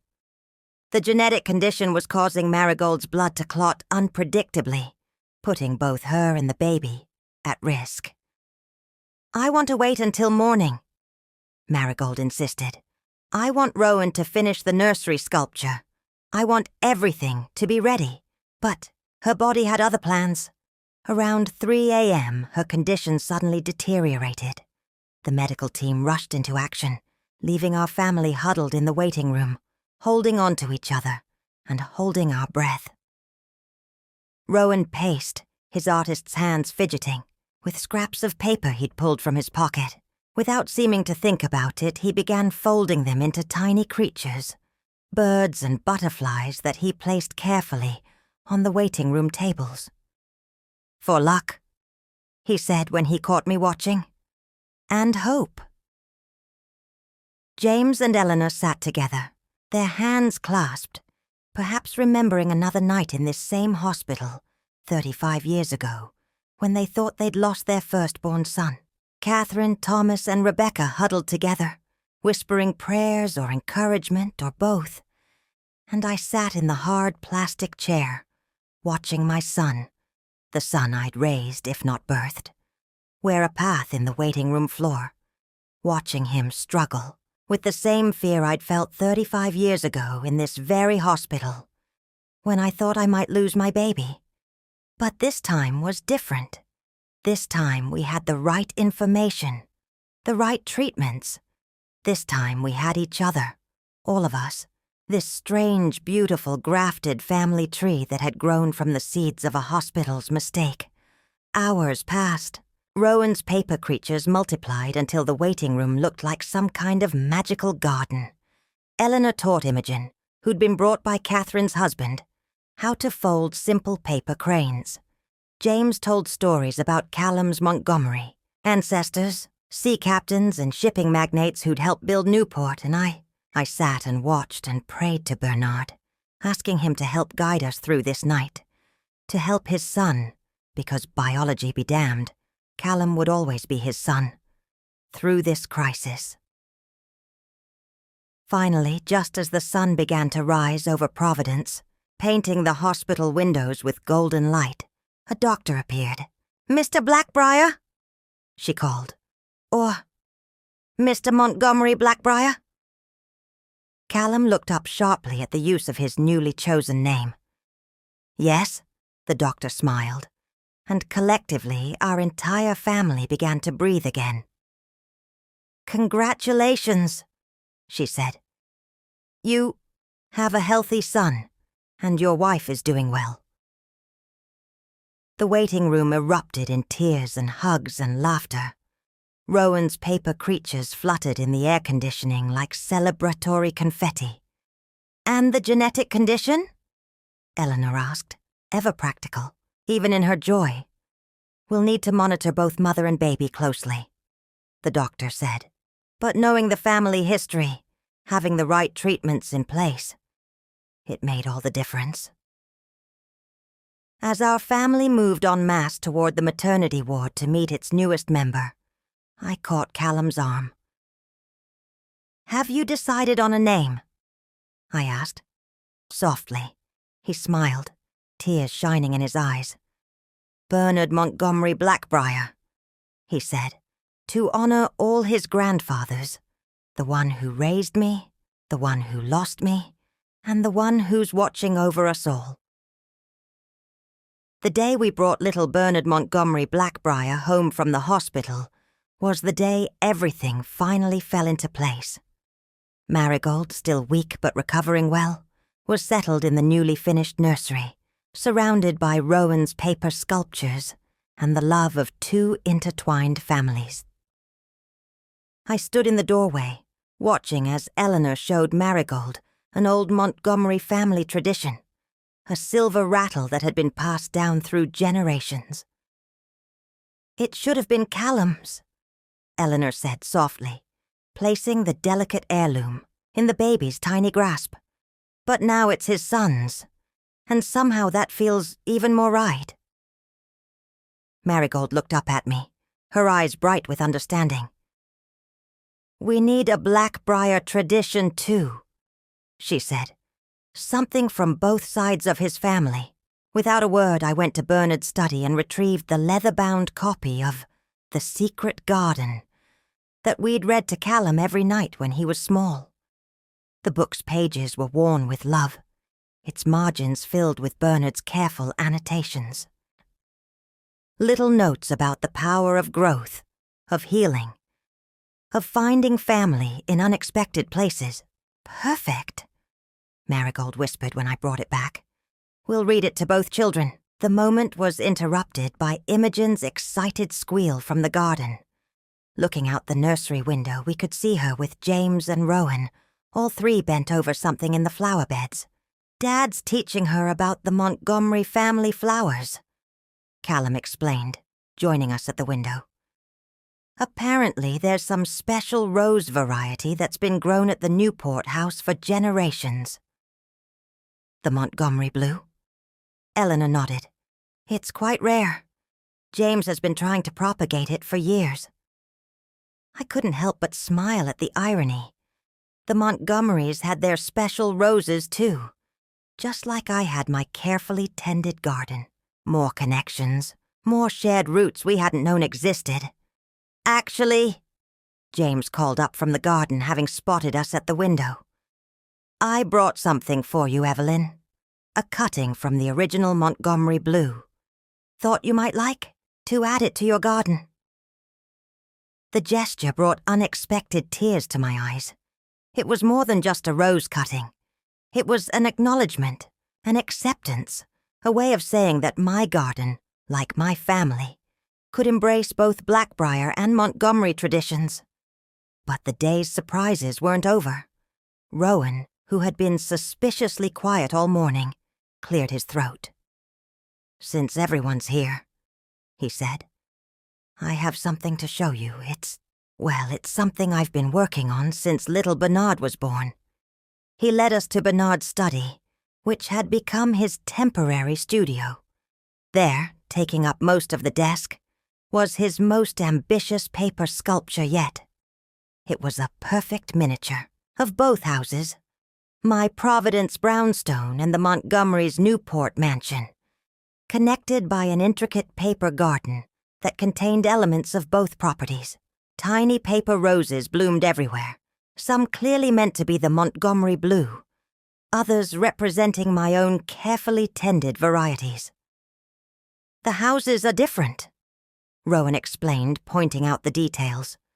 "But the garden connects them, and, look, the roots all intertwine beneath the surface." We gathered around the sculpture, marveling at its complexity, its symbolism, its perfect representation of our newly blended family. "There's more," Rowan said quietly. He reached beneath the desk and brought out a folder. "I've been offered a teaching position at RISD, Art and Sculpture, starting next semester. I'll be moving back to Providence permanently." The news hit me like a wave of joy. My son, my biological son, would be nearby, teaching at the same institution where Bernard had spent his career. "The timing is perfect," Rowan continued, "because—" He glanced at Callum, who nodded encouragingly, "because Callum's offered me studio space in his new building." This was news to me. "New building?" Callum took a deep breath. "I've made a decision about the Montgomery Shipping Company. I'm not joining it, at least not directly. Instead, I'm partnering with them to develop a new commercial property division. We're converting some of the old Newport warehouses into artist studios and galleries. Rowan will be one of our first tenants. And our first commissioned artist," James added, beaming with pride at both his sons. "We want his sculptures in all the public spaces." It was the perfect solution, a way for Callum to honor his Montgomery heritage while staying true to the path he'd built as Callum Blackbriar. And it brought Rowan into the family business too, in his own unique way. "There's one more thing," Callum said, reaching for Marigold's hand. "We've been talking, and we'd like to rename the firm. Instead of Blackbriar and Associates, we want to call it Blackbriar Montgomery Studios, a legacy for both Bernard and James to share." The room fell silent as the significance of this gesture sank in. It wasn't just a name change. It was a bridge between families, between histories, between the past and the future. "Bernard would have loved that," I said softly, touching the spine of his old copy of The Secret Garden. "Yes, he would have," Eleanor agreed, and I heard in her voice the same understanding that had been growing between us over these past months. We were no longer competitors for Callum's love, no longer the wrong mother and the right one. We were simply family, bound together by love and circumstance and choice. Little Bernard chose that moment to wake up, his tiny cries echoing through the baby monitor. As Marigold went to feed him, the rest of us drifted back to the garden, where Imogen was still fascinated by the Montgomery blue cutting. "Will it grow here?" she asked, watching James carefully prepare the soil. "With love and patience, anything can grow anywhere," I told her, thinking of how our own family had grown in such unexpected ways. "Even paper trees?" she asked, pointing to one of Rowan's sculptures visible through the study window. "Especially paper trees." Rowan laughed, scooping her up. "Because paper remembers everything, all the stories, all the love, all the connections." As the afternoon sun painted everything in soft golden light, I looked around at my expanded family, Eleanor and James, examining my rose bushes with expert eyes. Catherine, Thomas, and Rebecca, already planning the next family gathering at the Newport house. Rowan showing Imogen how to fold paper flowers. Callum and Marigold in the nursery above, starting their own branch of our complicated family tree.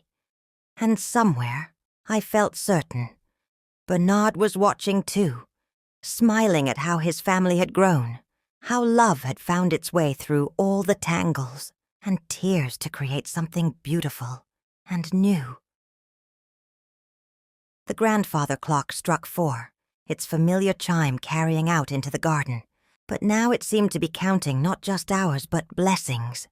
Each chime a reminder of how far we'd come, how much we'd overcome, how love had won out over biology, and hurt and misunderstanding.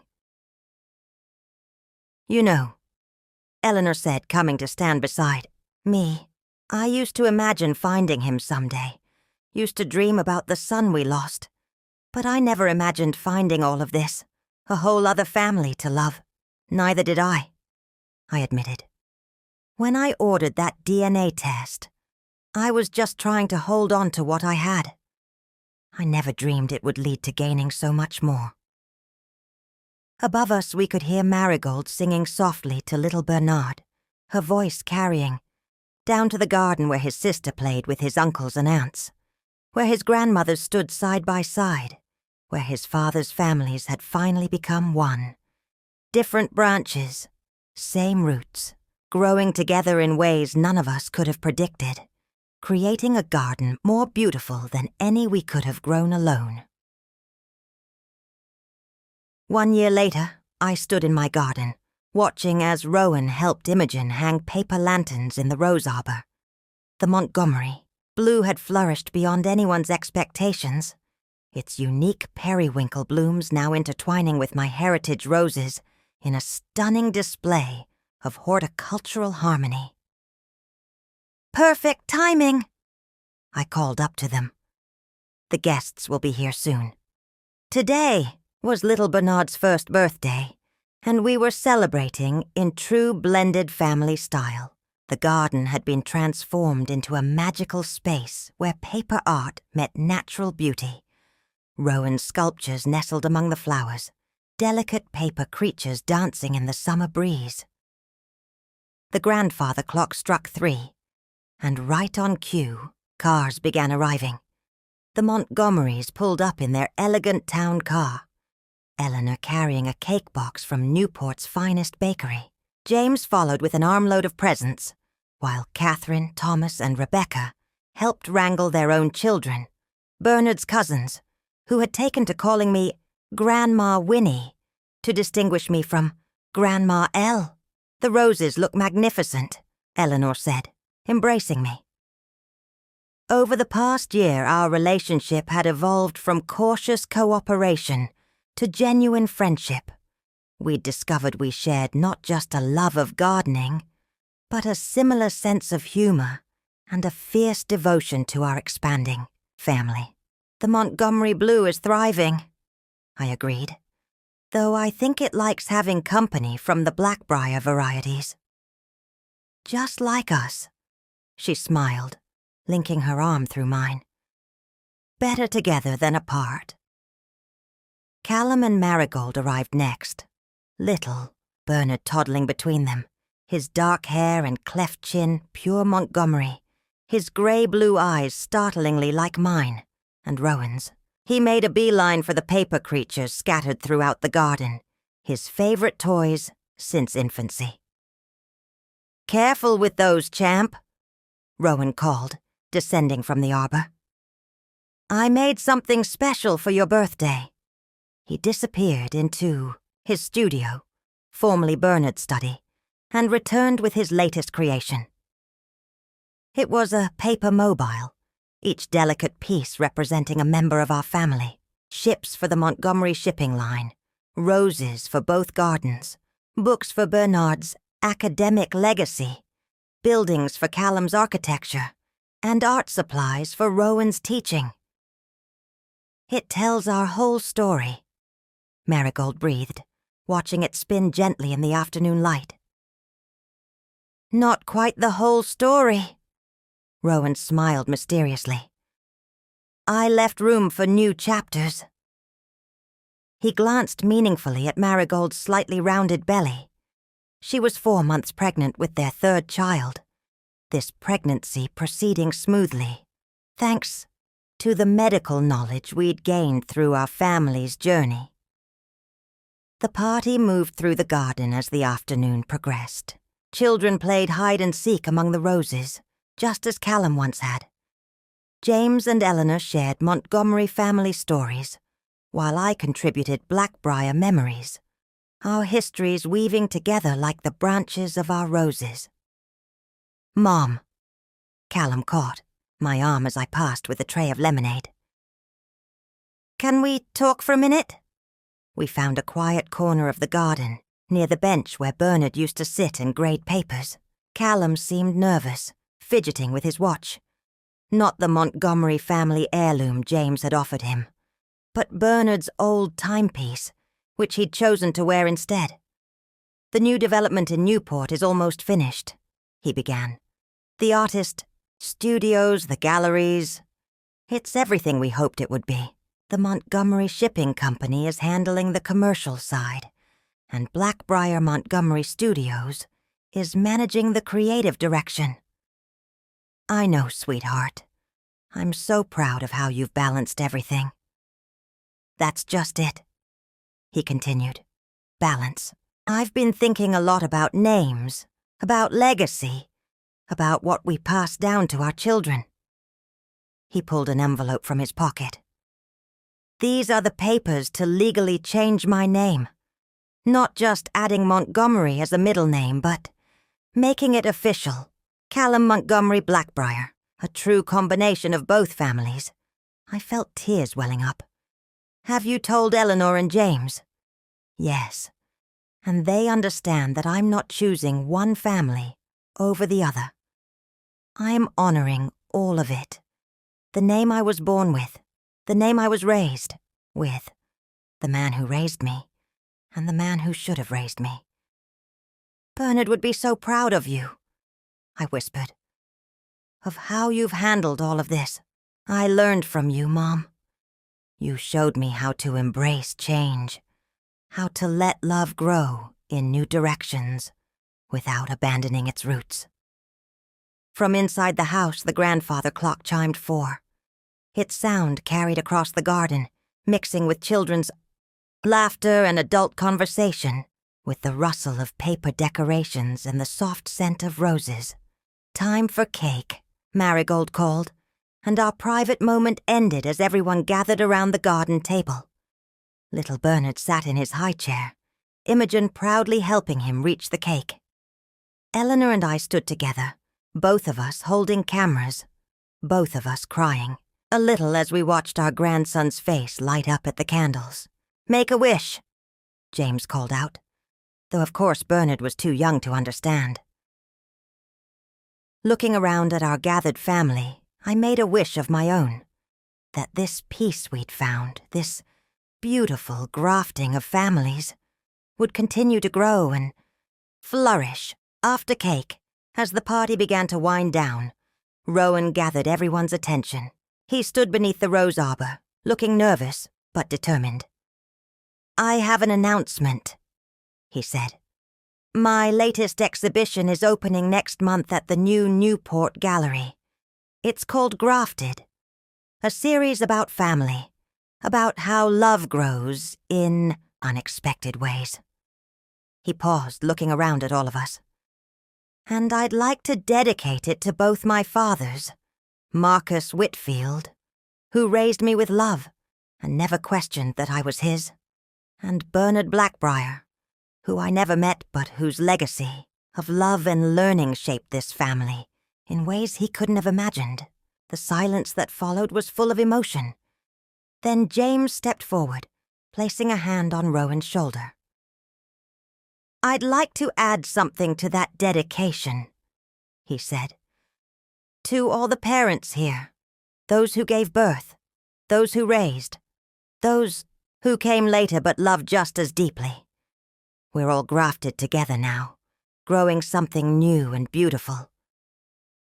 As if on cue, a breeze stirred the paper lanterns and scattered rose petals across the garden. Imogen chased after them, laughing, while little Bernard watched in wonder from Callum's arms. Later, after most of the guests had left, I found myself alone in Bernard's study. Rowan's paper sculptures filled the shelves now, sharing space with Bernard's beloved books. On the desk sat the family tree he'd created, the two houses connected by gardens, roots intertwined beneath the surface. I picked up Bernard's old copy of The Secret Garden, its pages still marked with his notes. One passage he'd underlined caught my eye. "Where you tend a rose, my lad, a thistle cannot grow." He'd written in the margin, "Love properly tended crowds out bitterness every time." How right he'd been. The love in our grafted family had grown so strong, so abundant, that there was no room left for bitterness or regret. Even the pain of the past had been transformed, like compost in a garden, into something that helped new growth flourish. "Mom," Rowan's voice came from the doorway. "Everyone's asking for you. We're going to take a family photo in the garden." Family photo. Once, that would have meant just me, Bernard, and Callum. Now it meant Eleanor and James, Catherine, Thomas and Rebecca, Marigold and the children, Rowan, all of us together, under the rose arbor where Montgomery blue met Blackbriar heritage roses in a stunning display of nature's ability to adapt and grow. As we gathered for the photo, I found myself between Eleanor and Rowan, with Callum and his family in front of us. James stood on Eleanor's other side, one hand resting on Callum's shoulder. The photographer, Rebecca's husband, counted down. "One big happy family," he called. "Everyone say, 'Roses.'" The moment was captured forever, all of us laughing, the paper lanterns glowing as evening approached, roses blooming all around us. A perfect snapshot of what we'd become, not despite the hospital's long-ago mistake, but because of how we'd chosen to grow from it. Later that night, after everyone had gone home and the garden was quiet, except for the gentle tinkling of paper lanterns in the breeze, I sat on Bernard's old garden bench. Above me, Rowan's paper mobile spun slowly, catching the last light of day. Each piece told part of our story. The ships, the roses, the books, the buildings, the art. But it was the spaces between them that mattered most. The connections we'd forged, the love that held us all together. The grandfather clock struck 9, its familiar chime carrying out into the summer evening. 1 year since a DNA test had shattered our world. 1 year of breaking apart and coming back together, stronger and more beautiful than before.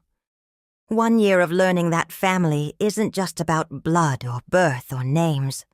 It's about choice, about love, about the way we tend the gardens of our hearts.